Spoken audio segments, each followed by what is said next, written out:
ಆಫ್ರಿಕಾದಲ್ಲಿ ಹಾಫೀಜ್ ಎಂಬ ಒಬ್ಬ ರೈತ ಇದ್ದ. ಅವನು ಬಡವನಾಗಿರಲಿಲ್ಲ, ಆದರೆ ತೃಪ್ತನಾಗಿದ್ದ. ಅಂದರೆ ಅವನು ತನ್ನ ಹತ್ರ ಇರೋದ್ರಲ್ಲೇ ಸಂತೋಷವಾಗಿ ತನ್ನ ಜೀವನವನ್ನು ಸಾಗಿಸ್ತಾ ಇದ್ದ.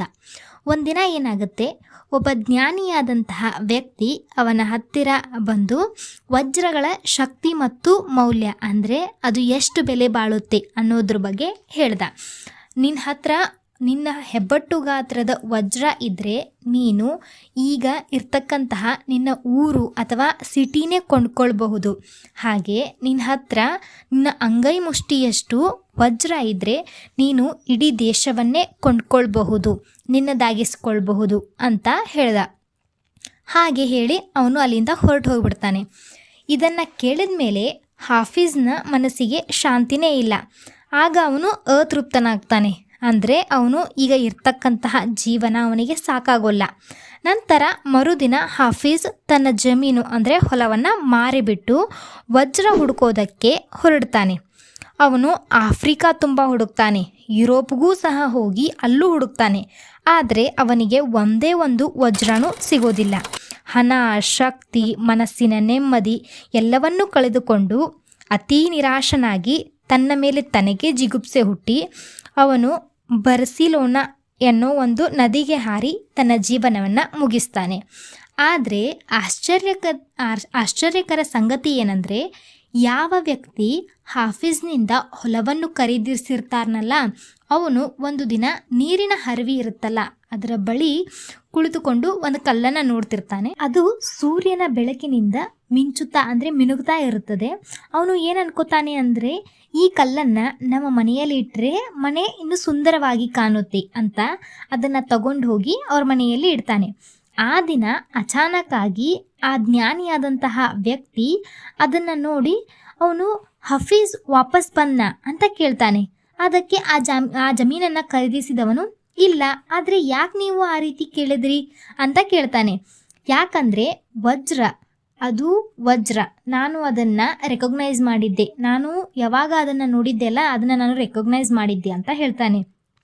ಇದು ಬರೀ ಕಲ್ಲು ಅಂತ ಹೇಳಿದಾಗ, ನನ್ನ ಜೊತೆ ಬಾ, ನಾನು ಇನ್ನಷ್ಟು ವಜ್ರಗಳನ್ನು ನಿನಗೆ ತೋರಿಸ್ತೀನಿ ಅಂತ ಹೇಳಿ ಇಬ್ಬರು ಸೇರಿ ಜಮೀನಿಗೆ ಹೋಗಿ ಕೆಲವೊಂದಷ್ಟು ಸ್ಯಾಂಪಲ್ಸ್ಗಳನ್ನು ತಗೊಂಡು ಎನಲೈಸ್ ಮಾಡೋದಕ್ಕೆ ಹೋಗ್ತಾರೆ. ಅದನ್ನು ಎನಲೈಸ್ ಮಾಡಿದಾಗ ಅವರಿಗೆ ಗೊತ್ತಾಗುತ್ತೆ ಅದು ವಜ್ರ ಅಂತ. ಆ ಜಮೀನು ಸಂಪೂರ್ಣವಾಗಿ ವಜ್ರಗಳಿಂದ ತುಂಬಿತ್ತು. ಹಾಫೀಜ್ ಹುಡುಕುತ್ತಿದ್ದ ವಜ್ರಗಳು ಅವನ ಸ್ವಂತ ಜಮೀನಿನಲ್ಲೇ ಇತ್ತು. ಸೊ ಮಿಸ್ಟರ್ ಶಿವಕೆರ ಅವರು ಕೊಟ್ಟಿರ್ತಕ್ಕಂತಹ ಈ ಸ್ಟೋರಿಯಿಂದ ತಿಳಿದು ಬರೋದೇನಂತಂದರೆ, ಈ ಸ್ಟೋರಿಯಿಂದ ನಾವು 6 ಪಾಠಗಳನ್ನು ಕಲಿಬೇಕು. ಮೊದಲನೆಯದ್ದು, ಸರಿಯಾದ ಮನೋಭಾವ ಇದ್ದರೆ ಅಂದರೆ ರೈಟ್ ಆ್ಯಟಿಟ್ಯೂಡ್ ನಮ್ಮ ಹತ್ರ ಇದ್ದರೆ ನಮಗೆ ರಿಯಲೈಸ್ ಆಗುತ್ತೆ ನಾವು ಒಳ್ಳೆಯ ದಾರಿಯಲ್ಲಿ ನಡೀತಿದ್ದೀವಿ ಅಂತ. ಯಾಕಂದರೆ ನಾವು ಎಲ್ಲಿಗೋ ಹೋಗಿ ಅವಕಾಶಗಳನ್ನು ಹುಡುಕೋ ಅವಶ್ಯಕತೆ ಇಲ್ಲ. ಅವಕಾಶಗಳು ನಮ್ಮ ಕಾಲಡಿಯಲ್ಲಿಯೇ ಇರುತ್ತವೆ, ಆದರೆ ನಾವು ಅವುಗಳನ್ನು ರೆಕಗ್ನೈಸ್ ಮಾಡಬೇಕು. ಇನ್ನು ಎರಡನೆಯದು, ನಮಗೆ ಯಾವಾಗಲೂ ಬೇರೆಯವರ ಜೀವನ ಚೆನ್ನಾಗಿ ಕಾಣ್ತಿರುತ್ತದೆ. ಮೂರನೆಯದು, ನಾವು ಬೇರೆಯವರ ಜೀವನ ನೋಡುತ್ತಿರುವಾಗ ಅವರು ನಮ್ಮ ಜೀವನವನ್ನು ನೋಡ್ತಿರ್ತಾರೆ ಅನ್ನೋದನ್ನು ನಾವು ತಿಳ್ಕೊಳ್ಬೇಕು. ನಾಲ್ಕನೆಯದು, ಯಾವ ಜನರಿಗೆ ಅವಕಾಶಗಳನ್ನು ರೆಕಗ್ನೈಸ್ ಮಾಡೋದಕ್ಕೆ ಬರೋದಿಲ್ಲ ಅವರು ಅದನ್ನು ಗುರುತಿಸೋ ಬದಲು ದೂರು ಹೇಳ್ತಾ ಹೋಗ್ತಾರೆ. ಐದನೆಯದು, ಅವಕಾಶ ಹೋದ ನಂತರ ಅರ್ಥ ಮಾಡಿಕೊಳ್ಳುವುದು ಸುಲಭ, ಆದರೆ ಅದು ಬಂದಾಗ ಅದನ್ನು ಗುರುತಿಸಿ ಉಪಯೋಗಿಸಿಕೊಳ್ಳೋದು ಜಾಣತನ. ಕೊನೆಯದು ಬಹಳ ಮುಖ್ಯವಾದಂಥದ್ದು, ಅವಕಾಶ ಒಮ್ಮೆ ಮಾತ್ರ ಬಾಗಿಲು ತಟ್ಟುತ್ತದೆ. ಮುಂದಿನ ಅವಕಾಶ ಇದಕ್ಕಿಂತ ಬೆಟರ್ ಆಗಿರಬಹುದು ಅಥವಾ ವರ್ಸ್ಟ್ ಆಗಿರಬಹುದು, ಆದರೆ ಸೇಮ್ ಅಂತೂ ಆಗಿರಲಿಕ್ಕೆ ಸಾಧ್ಯನೇ ಇಲ್ಲ. ಸೊ ಹಾಗಾಗಿ ಸರಿಯಾದ ಸಮಯಕ್ಕೆ ಸರಿಯಾದ ನಿರ್ಧಾರವನ್ನು ತೆಗೆದುಕೊಳ್ಳುವುದು ತುಂಬ ಮುಖ್ಯ. A right decision at the wrong time becomes a wrong decision. ಅಂದರೆ ನಾವು ಸರಿಯಾದ ನಿರ್ಧಾರವನ್ನು ಒಂದು ರಾಂಗ್ ಟೈಮ್ನಲ್ಲಿ ಒಂದು ತಪ್ಪು ಸಮಯದಲ್ಲಿ ತೆಗೆದುಕೊಂಡ್ರೆ ಅದು ತಪ್ಪು ನಿರ್ಧಾರನೇ ಆಗುತ್ತೆ. So be aware when you are taking decisions in your life and please have a good attitude. I hope ಈ ವಿಡಿಯೋ ನಿಮಗೆ ತುಂಬ ಇಷ್ಟ ಆಯಿತು ಅಂದ್ಕೋತೀನಿ.